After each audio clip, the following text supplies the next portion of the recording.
Greetings and welcome back to the Hypnorth Natural Birthing Podcast. This is episode 3. My name is James T. Griffin. And my name is Santha Lei. And the topics of this episode is number 1, Santha is going to be sharing her story about her second birth with her daughter. And by the way, if you didn't see episode 2, we encourage you to go back and to listen to episode 1 and 2. Number 2, she spoke about her first birth, and today she's going to be talking about her second birth. And the second topic of conversation during this podcast episode today is deep breathing as it relates to pregnancy and labor. So without further ado, I'm going to pass the mic over to Santha, and she's going to share with us the adventures of her second birth. Thank you, James.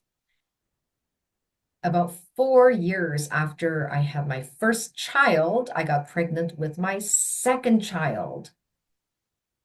Now, nutrition and supplementation actually plays a big part in it, because before I had my second child, I actually conceived another baby, but I miscarried because I actually just had surgery to remove some uterine polyps, also by Dr. Rose Kong at Women's College Hospital, because I had grown these large uterine polyps, I think from drinking too many bottled water, which had a lot of plastic, right? Yes. I think that's why, because I used to be in demanding marketing position. I was on the road in my car all the time, and so I had a case of bottled water in my car, always in the heat, in the winter, cold, so that the bottles leaked a lot of BPA. So I believe that's why I grew large uterine polyps, which caused me continuous bleeding for a month. And then finally, I talked to Dr. Rose Kong, and she recommended that I do a day surgery to remove them. So I did, and apparently she had removed a lot of the lining to the point where she thought, and she didn't want to tell me, she thought it was practically like a hysterectomy. And she thought I would never be able to get pregnant again, but she didn't dare to tell me. So I took very high quality and expensive supplements, which are really worth it, because these supplements obviously had replenished my lining and I was able to get pregnant. But however, it was only a month after the surgery, and I guess I wasn't fully recovered. And as soon as I got pregnant, I felt nauseous all the time. And 5-6 weeks later, I went to prenatal yoga class. That was too demanding. And I also took some supplements that I think might have helped me expel the unhealthy fetus. So I miscarried and everything left my uterus. I went for an ultrasound 2 days later on a weekday, and they found no sac or anything, any trace of any baby. But I knew I was pregnant because my pregnancy stick showed several times that I was pregnant, and I had all the pregnancy symptoms. And as soon as I miscarried, I actually did feel immediate relief from nausea. So I continued taking these supplements for another month, and then I actually conceived Annabelle. At first, Dr. Rose Kong would not believe me. I went to see her for an ultrasound, and we only saw cloudy, like a big cloud, white clump of cloud thing in my uterus, and she insisted I was not pregnant, but I tested positive on my pregnancy stick, and I was pregnant. So a month or two later, I went for another ultrasound, and there was the formed baby, and there was Annabelle.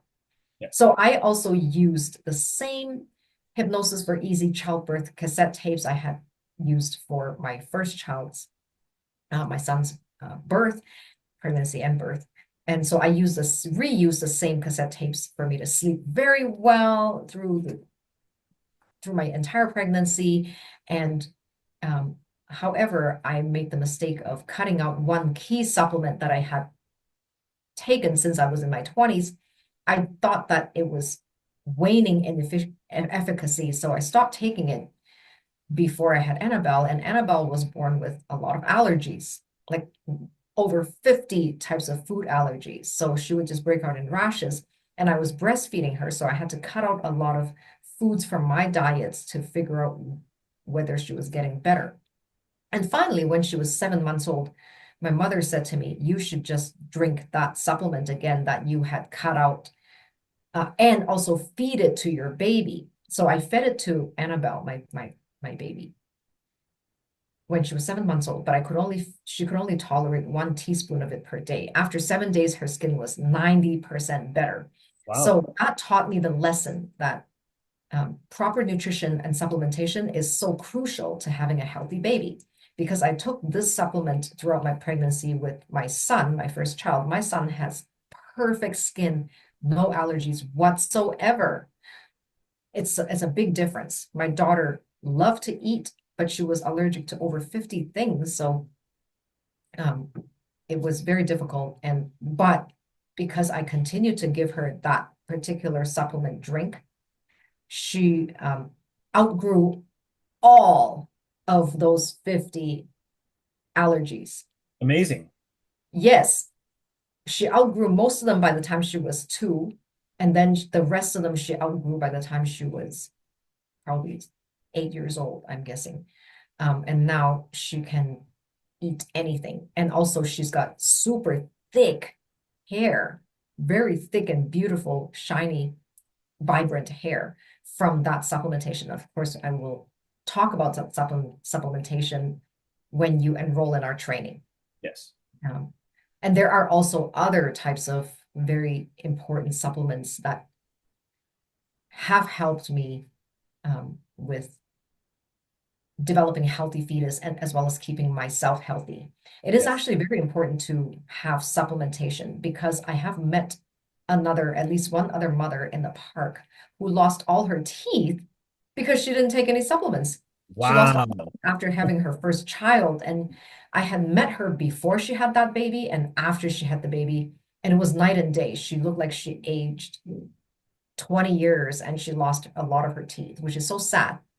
And my mother had pre-warned me of that as well, that if you don't take supplementation, you will lose your teeth Yes. because the baby will be drawing the calcium from your teeth and your bones, and then you would also be more susceptible to osteoporosis, which is why supplementation, proper supplementation during pregnancy and afterwards while you're breastfeeding are both key to a healthy journey through your pregnancy and parenting process, as well as for your baby's health and ongoing health condition.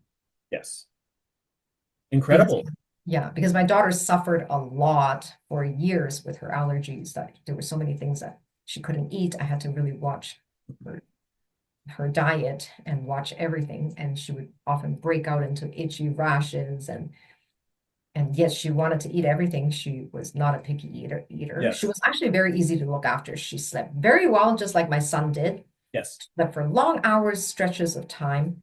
She was easygoing and easily pleased, a very happy, joyful baby, and very intelligent. So both my children have high IQ, high EQ, and they do very well in school and in extracurricular activities and in sports, and they have vibrant social lives.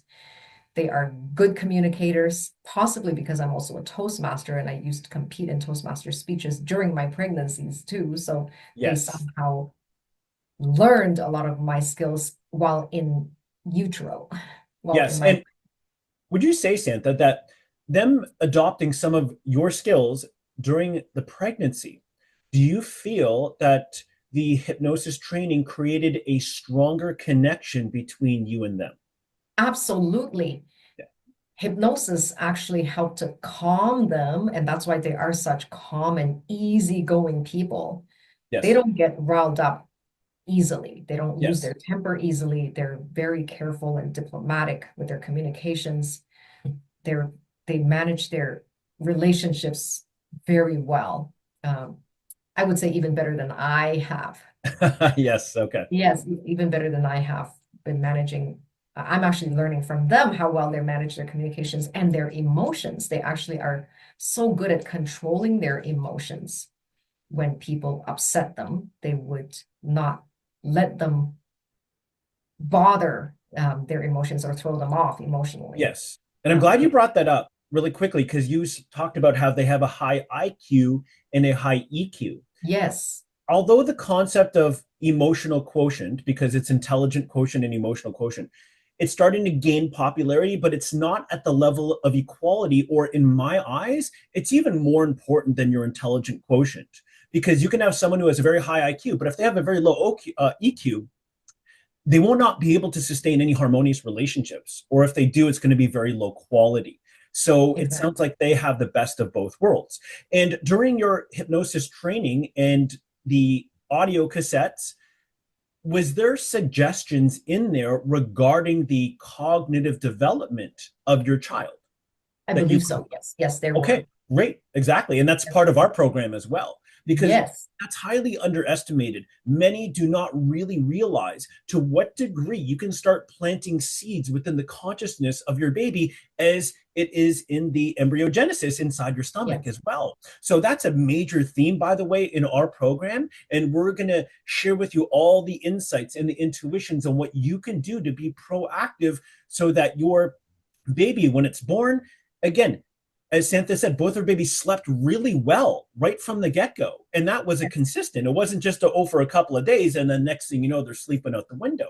So Yes. all these were, and Santha strongly feels it's a direct correlation with the hypnosis training and quote programming she received prior to as well. So these are all themes that are included in the Hypnorth Natural Birthing training program, because what Santha received with her initial training program, we go above and beyond that. So we're going to be delivering even more as well. And that's why we're so happy and passionate to be able to share this with expectant mothers, because it is going to help them.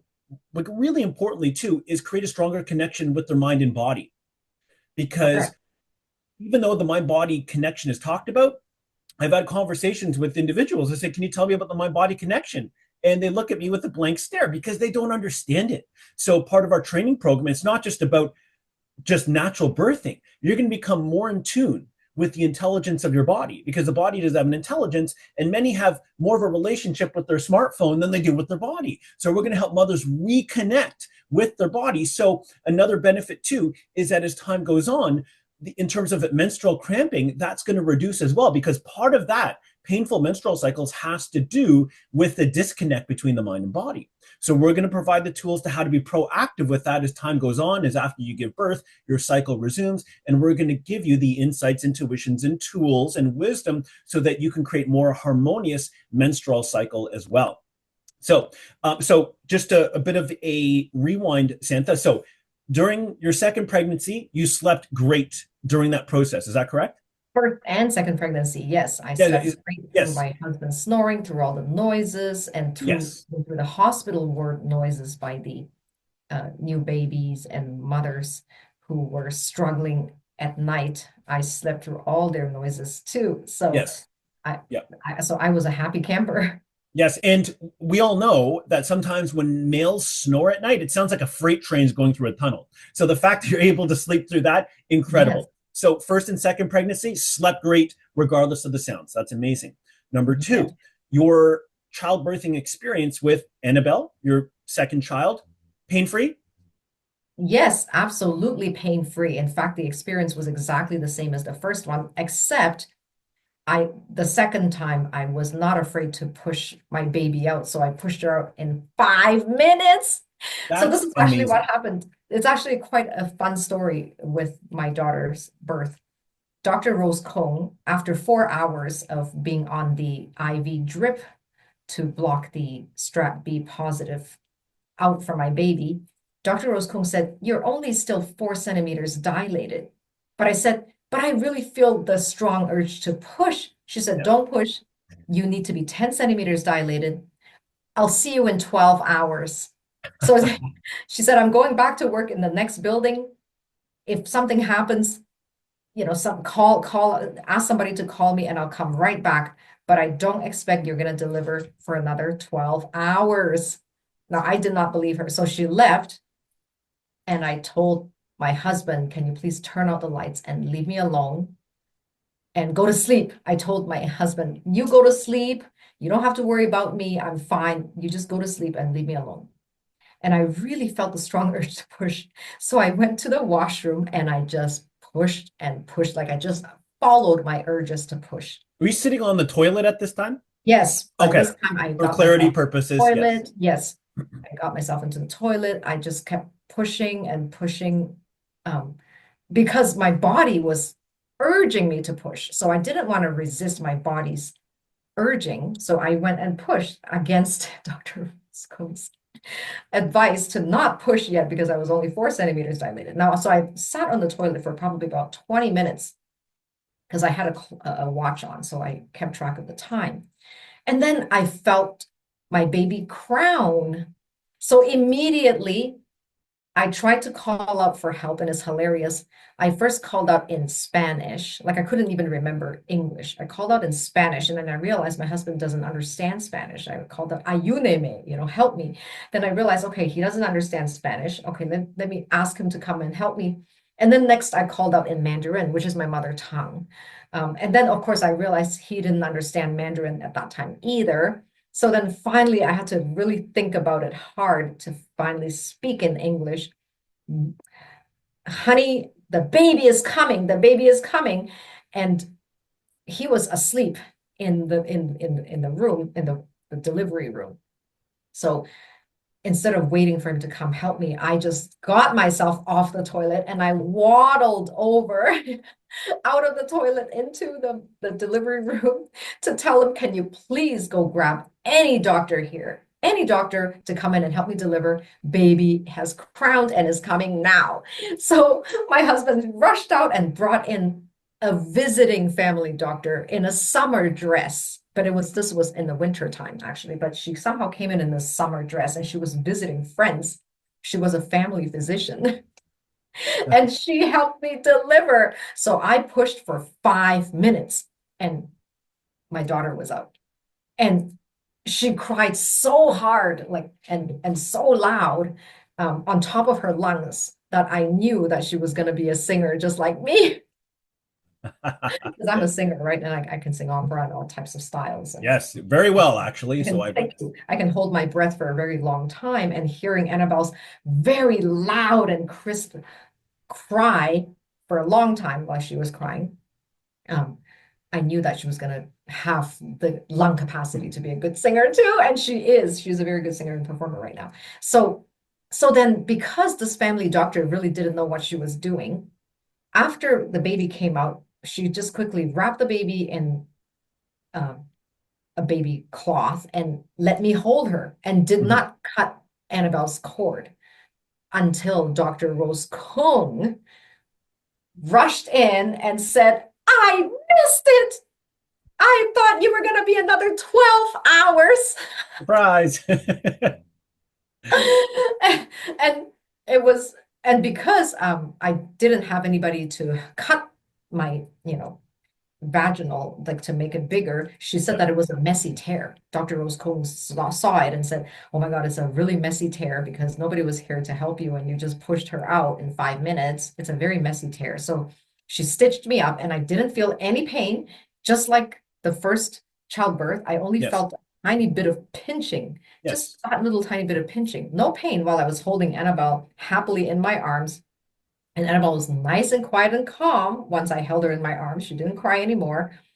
And her umbilical cords were still all attached until Dr. Rose Combe had stitched me up and cut off the umbilical cord and then allowed my husband to hold her. And when my husband held her, she cried really hard. The baby cried really, really hard. And she was very, very fat. And my husband said, oh my God, she looks like Santa Claus. Wow. That's a comment. But actually, so then we took pictures of her and sent them to his parents. And his parents actually said, actually, she looks just like your son, just a lot fatter. Just a lot fatter. But anyway, so throughout the night, now my daughter, and then after everybody left, I breastfed my baby girl because for whatever reason, all the doctors and nurses, they all left the room for some time. And one of the nurses told me, oh, here are some clean clothes for you and clean underwear, whatever. When you have a moment, change into these clean clothes. That's what I thought she said. Okay. So I breastfed Annabelle after they all left. And I this time around, I knew how to breastfeed very well. And so I breastfed her for 45 minutes, both sides, completely squeezed out my milk into her mouth, and she was full. She slept for the next 7 hours. Wow. 7 hours. And I also changed myself into those clean clothes. And then the nurse later came in and she was petrified. She said, I'm going to help you get changed. I said, I already did. She's like, what? You were not supposed to get out of bed. I said, I'm fine. I already got changed. You should have waited for me to come and help you. I said, but I thought you had told me to get changed and you put these clothes here for me. So I changed. What's the problem? Yep. They're not Because used I was to full of this. energy as usual, right? Right Yeah. after the Yep. delivery, I also asked my husband, please give me that bagel and water. And I pigged out like nothing happened. And then when they were going to let me go to the maternity ward from the delivery room, I said, okay. I carried my baby. I stood up and I started walking. The nurse said, no, no, no, stop, stop. You're not allowed to walk. You must sit in this wheelchair and I must wheel you and your baby upstairs in the wheelchair. I said, do I look disabled to you? I said, I can walk. And she's only 7 pounds. And I'm fine. I can walk. She insisted, no, you must sit in the wheelchair like a sick person. So I Wow. said, fine. I sat in the wheelchair. Just to humor her. Clearly, she does not know about hypnosis and natural childbirthing and accelerated healing, repair, regeneration, and energy. So Surprise. Yep.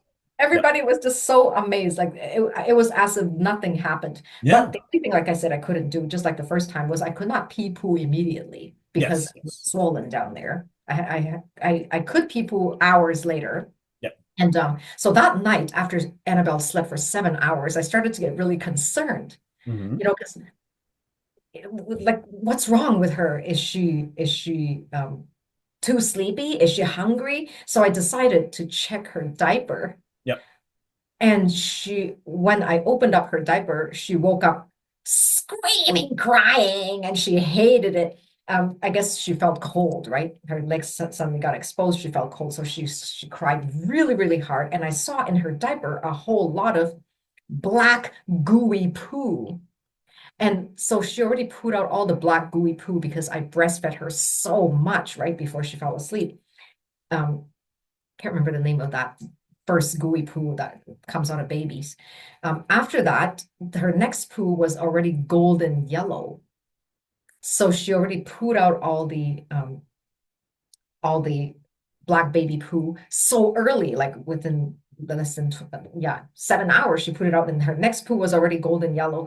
And I breastfed her again, and then she slept again for a long, long stretch through the night, through all the other babies and mothers complaining and babies crying, colicky babies crying all night. She slept through the night. I put in earplugs. I slept through the night.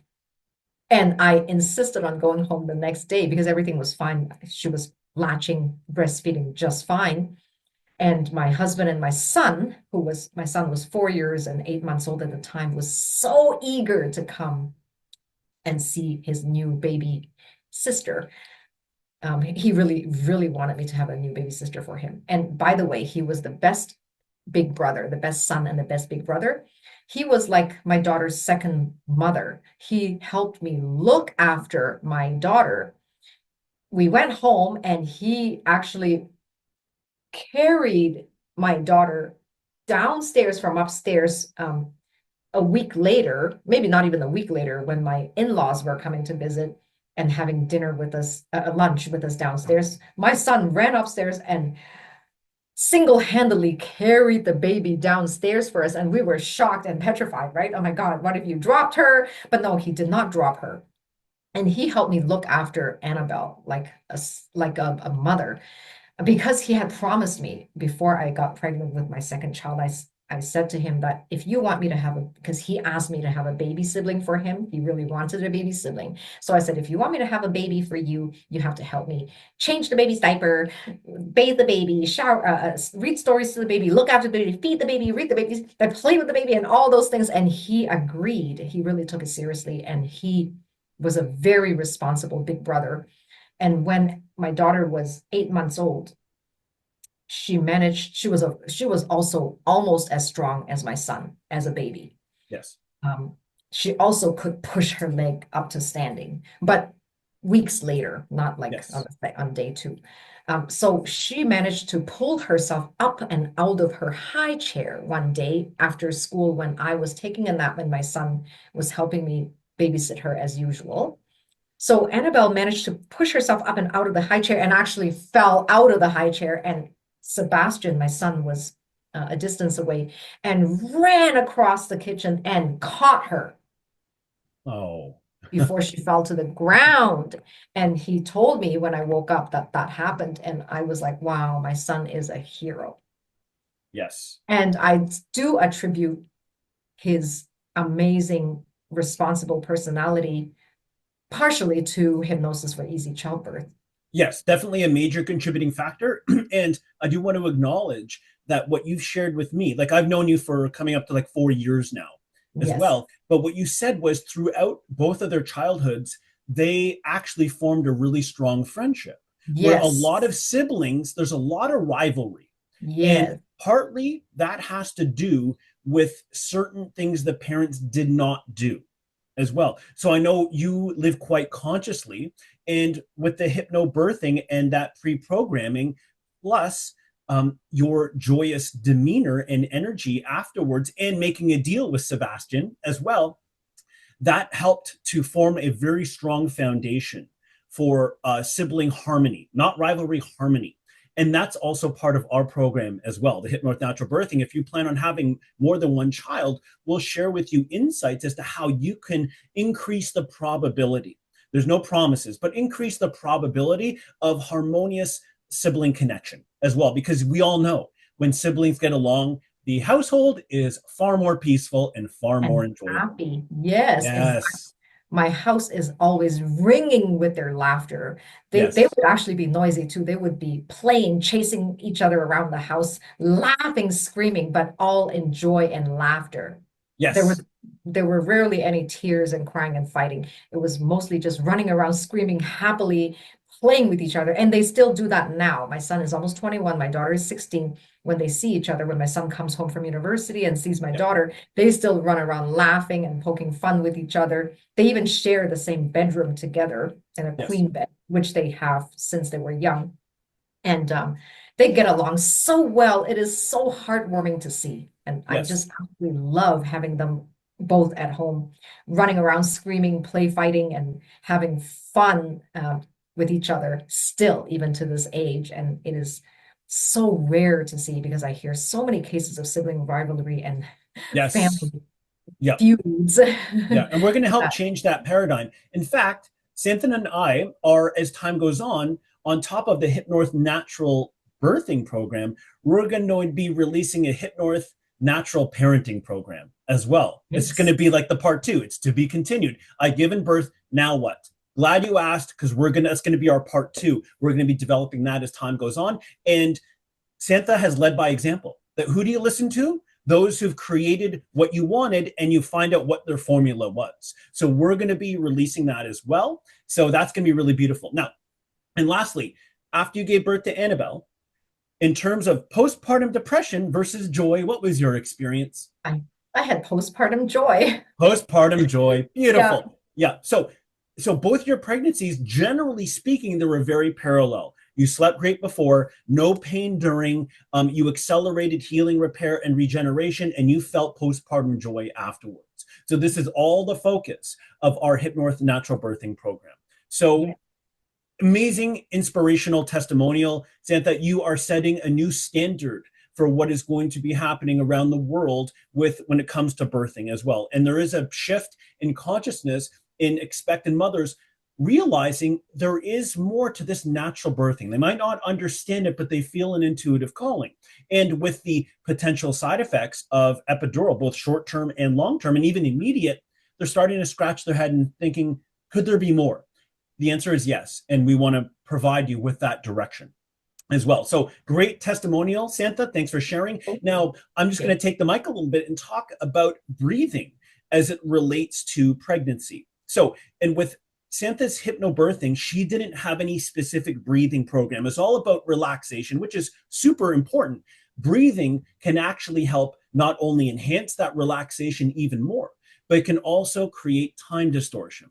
So one time I was working with a woman who was pregnant, and I said, I have these breathing audios and they are designed to help induce relaxation. So if you're going to be giving birth, and I didn't give her a hypnosis birthing program. However, I did say, oh, looks like you're going to be giving birth sometime soon. I want to gift you a breathing audio. Practice it on a daily basis. It's going to help you induce the relaxation response. No matter what choice of birthing you're going to do, it can only help you just generally feel more relaxed and more at peace. And she said, thanks. So I sent her the breathing audio via email, and no more cassette tapes, because that was back in the day when Santha did her hypnosis training. So I sent her the breathing audio, and then I didn't see her for quite some time after that. And then I saw her, probably it was about a year after she gave birth, and she didn't see me for a long time. And she's so happy to see me because this is what she had to say. James, thank you so much for that breathing audio. And I'm going to tell you why. So when I was in labor, I intuitively started doing that breathing that you taught me. And what happened was I got into this trance. I was in a loop as if time went out the window. So what happened was, for me personally, it felt like it was 5 minutes that went by, but it was actually 5 hours that went by. And I was so grateful to feel that 5 hours of labor turned into 5 minutes. And my husband even said, I don't know where you were, but you weren't here. You were in some sort of trance. So she was in this time loop. So breathing can actually help create time distortion. So if you're in uncomfortable situations, so she didn't have the hypnosis training, so she didn't have that deep relaxation training, but the breathing helped her to transcend time, so to speak, as well. And she was absolutely amazed at that alone. So why am I bringing this up? Number one, it helped a female during her pregnancy. And number two, these certain breathing patterns are part of our Hypnorth Natural Birthing as well. But they're not just to be used during pregnancy and after that, throw them out the window. Breathing patterns to being ongoing for the rest of your life. What do they do when you practice deep breathing on a regular basis, on a daily basis, like what I do? They slow down aging, increase energy, strengthen immunity, accelerate healing, repair, and regeneration. And what they do, especially if you do it in the morning, it programs your respiratory system and your nervous system to breathe more slowly and calmly throughout the day. And what happens when we breathe more slowly and calmly throughout the day? As I just mentioned, slow down aging, increase energy, strengthen immunity, and increase intuition and creativity as well. So I wanted to share that because, again, the woman I shared the breathing audio with, she was glowing when she was telling me the story. So I was so happy to be able to share this with everybody watching this as well, because we're putting the pieces of the puzzle of natural birthing together. So what I've helped with my clients, and especially with that woman, and what Santha has experienced with her hypnosis training, we're bringing it together under one umbrella. We want to give you one of the best natural birthing training programs that pretty much is around the world right now as well. There are some out there, but what the wisdom that Santha and I are bringing together, truly one of a kind. So this concludes our episode 3 of the Hypnorth Natural Birthing Podcast. I'm having so much fun with Santha doing this, and we look forward to dropping you more wisdom, insights, intuitions about natural birthing, generally speaking. And we have a whole list of topics coming up for upcoming episodes. So thanks again for tuning in. My name is James T. Griffin. And my name is Santha Lane. Yeah, and thanks again for tuning in. Create yourself a beautiful day, and we'll see you at the Hypnorth Natural Birthing Podcast, episode 4.